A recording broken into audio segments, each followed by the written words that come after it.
എന്നെ വീട്ടിൽ നിന്ന് ഇറക്കി വിട്ടിട്ട് ഇന്ന് 4 ദിവസമായി. പക്ഷെ ഇന്ന് എനിക്ക് കണ്ടത്തിലൊരു ജോലി കിട്ടി. ചേട്ടാ എനിക്കൊരു ജോലി തരാം അവിടെ. ജോലി തരാം. നല്ല സാലറിയും കിട്ടി. 1000 രൂപ. എന്റെ കൊളീഗ്സ് ആയ ഭായിമാര് എനിക്ക് ഫുഡ് മേടിച്ചു തന്നു. അത് മാത്രമല്ല കിടക്കാൻ ഒരു സ്പേസും തന്നു. What A day. Okay, let me explain. കയ്യിൽ ആകപ്പാടെ 12 രൂപയായിട്ട് അതല്ല സാഡ് ബീജിയം. ഓക്കെ, കയ്യിൽ ആകപ്പാടെ 12 രൂപയായിട്ട് എന്ത് ചെയ്യണമെന്ന് അറിയാതിരിക്കുമായിരുന്നു. മാനസികമായി തളർന്ന ഞാൻ പുറത്തേക്കിറങ്ങി. കോട്ടയം ജില്ലയിലെ നെൽപ്പാടങ്ങളിലേക്ക് ഇറങ്ങിച്ചെന്നു. പതിവില്ലാതെ എവിടുന്നോ ഞാൻ കുറെ ഹിന്ദി ശബ്ദങ്ങൾ കേട്ടു. അവിടെ കുറെ അധികം പേര് പരമ്പരാഗത കൃഷി ചെയ്യുന്നുണ്ടായിരുന്നു.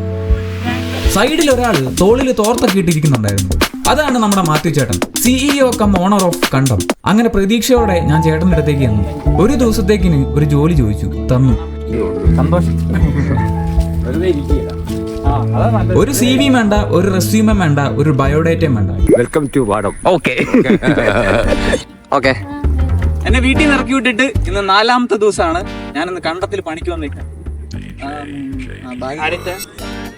ആരിഫ് ഭായ് ആണ് എന്റെ കൊളീഗ്. എനിക്ക് ജോലി എന്ന മുതലാളിയാണ് മാത്യു ചേട്ടൻ.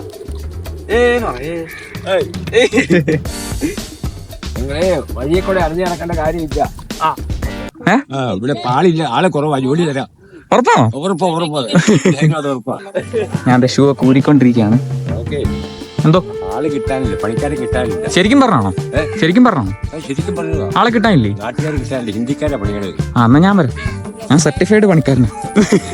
ഞാൻ KSRTC ചെക്കിംഗ് ഇൻസ്പെക്ടർ ആയിരുന്നു. റിട്ടയർ ചെയ്തു. കൃഷിയാണ് ഇപ്പൊ. കൃഷി. അപ്പൊ ഞാൻ പണിക്കാരനാണ്. ശരി. പക്ഷെ സാലറി എത്ര കിട്ടും? ശമ്പളം തരുമോ? ശമ്പളമൊക്കെ തരും, നല്ല ശമ്പളം. ഡെയിലി 1000 രൂപ. 1000 രൂപയോ? ഒരു ദിവസം കൂലി.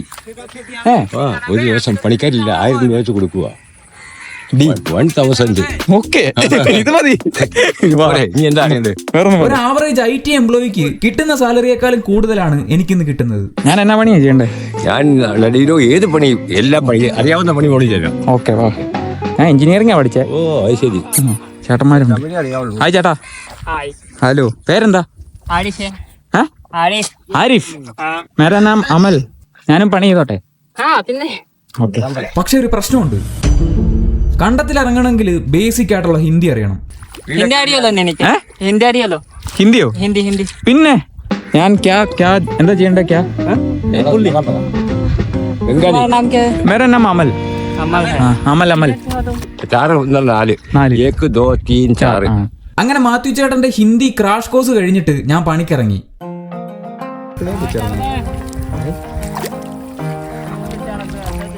ഹലോ, ഞാനും പണിക്കാരനാ. ഞങ്ങൾ പണി തുടങ്ങി. പണി കൊടുത്തിരിക്കാം ഭായിക്ക്. ഞാനപ്പോ എന്റെ ജോലി തുടങ്ങുവാണ്.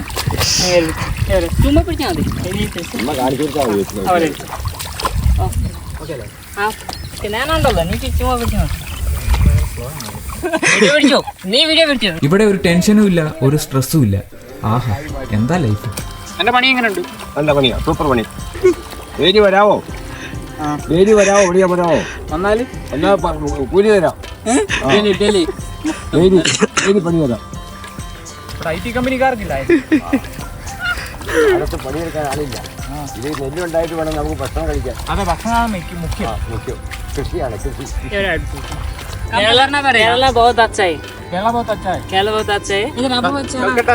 ഇത് ഞാറ് പറിച്ചിട്ട് കുറച്ച് പറിച്ചിട്ട് കെട്ടും, വള്ളി കൊണ്ട് കെട്ടും. കൊണ്ടുപോകാനുള്ള സൗകര്യത്തിന്.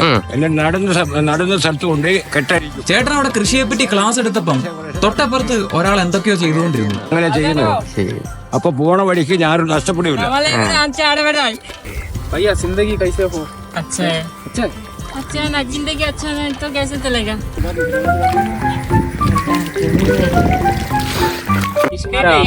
तुम्हारे घर में कौन है? तुम्हारा घर में कौन है? घर में अच्छा माँ भाई उठलो. खाना खाया मिट्टी की खाया नहीं, वो तो रूम पे जाके खाएगा. ये तो हो गया ना, इधर का काम हो गया आज. तब तो लगता है हम लोग 2 महीने तक रहेगा, फिर घर जाना पड़ेगा. Okay thank you. तुम तो बहुत अच्छे से लगाता हो। अच्छे अच्छे पैसा है तो सब कुछ है, पैसा नहीं तो कुछ नहीं मिलेगा। സത്യം.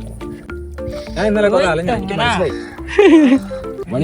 പണിയില്ലാ വിഷയിക്കും പണിയില്ലായിരുന്നു, പൈസ ഇല്ലായിരുന്നു. ഞാൻ കുറെ അലഞ്ഞു. പിന്നെ പോന്നിട്ടാ മതി. ഈ കണ്ടത്തിൽ കാല് കുത്തിയപ്പോ തൊട്ട് ഒരു പോസിറ്റീവ് വൈബാണ്. നല്ല സത്യനന്ദിക്കാട് സിനിമ പോലെ. സ്വന്തമായിട്ട് ഒരു കൃഷി തുടങ്ങിയാലോ എന്ന് വരെ ഞാൻ ആലോചിച്ചു. എന്റെ മോനെ പണിയെടുത്തുന്ന്. ഇന്നത്തെ വർക്കിംഗ് ടൈം രാവിലെ 8 മണി മുതൽ 1 മണി വരെയാണ്. കഴിഞ്ഞ തെക്ക് തെക്ക് തെക്കേ ഭയ്യ ഹിന്ദി പാട്ട് പാടാൻ അറിയാമോ? ഏ മോശം ഹേ പാട്ട് പാടുന്നില്ലല്ലോ. ഹലോ, ഞാൻ ഈ ഒരു സീരീസ് കംപ്ലീറ്റ്ലി ചെയ്യുന്നത് നിവേദ എന്ന് പറഞ്ഞൊരു കുഞ്ഞിന്റെ ട്രീറ്റ്മെന്റിന് വേണ്ടിയിട്ടാണ്. നിങ്ങൾ വിശ്വസിക്കുമെന്ന് അറിയത്തില്ല, ഞാൻ ആദ്യമായിട്ട് ആ ഫാമിലിയെ പരിചയപ്പെടുന്നത് എങ്ങനെയാണെന്ന് വെച്ചാൽ, ഞാൻ അറിയാതെ ഒരു നമ്പർ സേവ് ചെയ്തിട്ട് വാട്സപ്പിൽ ഒരു ഫോട്ടോ അയച്ചു. അങ്ങനെയാണ് ആ ഒരു ഫാമിലിയെ ഞാൻ പരിചയപ്പെടുന്നത്. അത് കഴിഞ്ഞിട്ട് അവരെ കാണാൻ പോയി. അപ്പോഴാണ് മനസ്സിലായത് 3 വയസ്സ് വരെ നിവേദിന് ഒരു പ്രശ്നമില്ലായിരുന്നു. ഒരു 3 വയസ്സ് കഴിഞ്ഞിട്ട് ഒരു പനി വന്നപ്പം അവന് നടക്കാനോ ഇരിക്കാനോ ഒന്നും പറ്റുന്നില്ല. അവൻ്റെ ബോണൊക്കെ ഇങ്ങനെ ഡിസ്ലൊക്കേറ്റ് ആയിട്ടിരിക്കുകയാണ്. അപ്പം ഇപ്പോഴത്തെ ട്രീറ്റ്മെൻറ്റിൽ നല്ല മാറ്റമുണ്ട്. പക്ഷേ ഒരു പ്രശ്നം എന്താണെന്ന് വെച്ചാൽ, ട്രീറ്റ്മെൻറ്റിന് ഒരു 50,000 ഒക്കെ ചിലവുണ്ട്. ചേട്ടനാണെങ്കിൽ കൂലിപ്പണിയാണ്, ചേച്ചിക്ക് ജോലിയൊന്നുമില്ല. അതുകൊണ്ട് ട്രീറ്റ്മെൻറ്റ് വലിയ ബുദ്ധിമുട്ടായിട്ടിരിക്കുകയാണ്. അപ്പം നിങ്ങളെ കൊണ്ട് പറ്റുന്ന സഹായം ചെയ്യാൻ പറ്റുമെങ്കിൽ ചെയ്യുക. എന്നെക്കൊണ്ട് പറ്റുന്നത് മാക്സിമം ഞാൻ ചെയ്യുന്നതായിരിക്കും.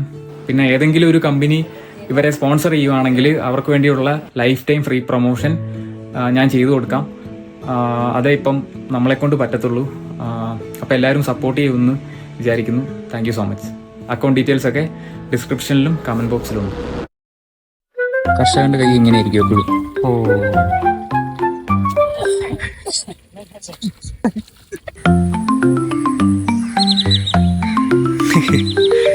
ഭയങ്കര സന്തോഷം തോന്നുന്നുണ്ട്. സീരിയസ് ആയിട്ട് പറയുകയാണ്, തമാശ പറയല്ല. കാരണം കുറേ കാര്യങ്ങളൊക്കെ ആയിട്ട് നെഗറ്റീവ് അടിച്ചിരിക്കുകയായിരുന്നു. ഇന്നാണൊരു പോസിറ്റീവ് വൈബ് കിട്ടിയത്. അങ്ങനെ നമ്മളിത് ഈ പാടം ഫുള്ള് ഞാറ് നട്ടിട്ടുണ്ട്. ഞാറ് പണി കഴിഞ്ഞ് മാത്യു ചേട്ടൻ ഞങ്ങളെ വീട്ടിലേക്ക് കൊണ്ടുപോയി. എല്ലാവരും ചെളിയൊക്കെ കഴുകി സെറ്റായി. പിന്നെ ഒരു 1.5 ഫോട്ടോഷൂട്ടായിരുന്നു.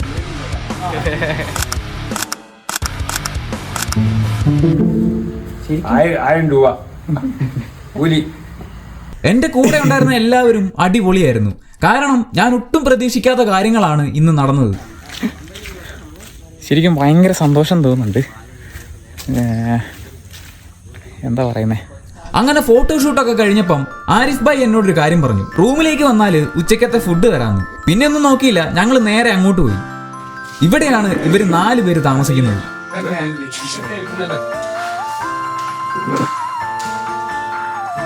ഞങ്ങൾ ചെന്നതുകൊണ്ട് ബേക്കറി പോയിട്ട് സ്നാക്സ് ഒക്കെ മേടിച്ചുകൊണ്ട് വന്നു. ഹലോ ബണ്ട ഉണ്ടോ?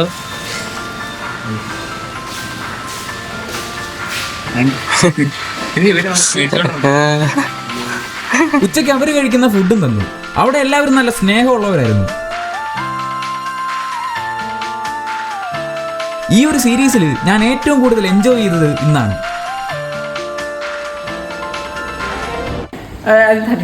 ബൈക്ക് 35, ബൈക്ക് 24, 22, 23, 22,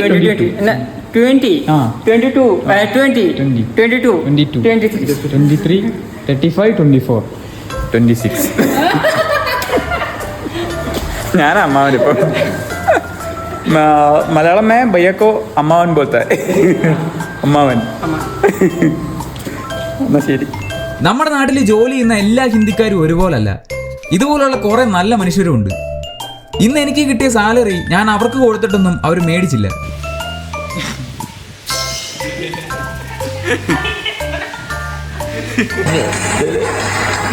ഭയ്യ വേറെ ലെവല്.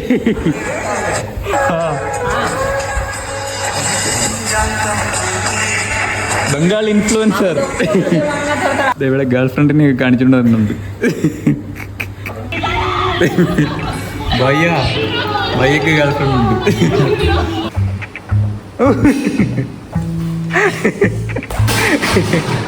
ഓക്കെ, അപ്പം സമയം ഇപ്പൊ വൈകുന്നേരമായി.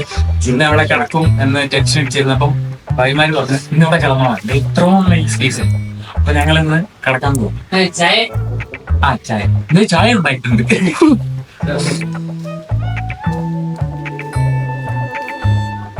എന്നിട്ടും രാത്രിയിൽ കിടക്കാൻ എനിക്കൊരു ചെറിയ സ്പേസും തന്നു. What A beautiful day.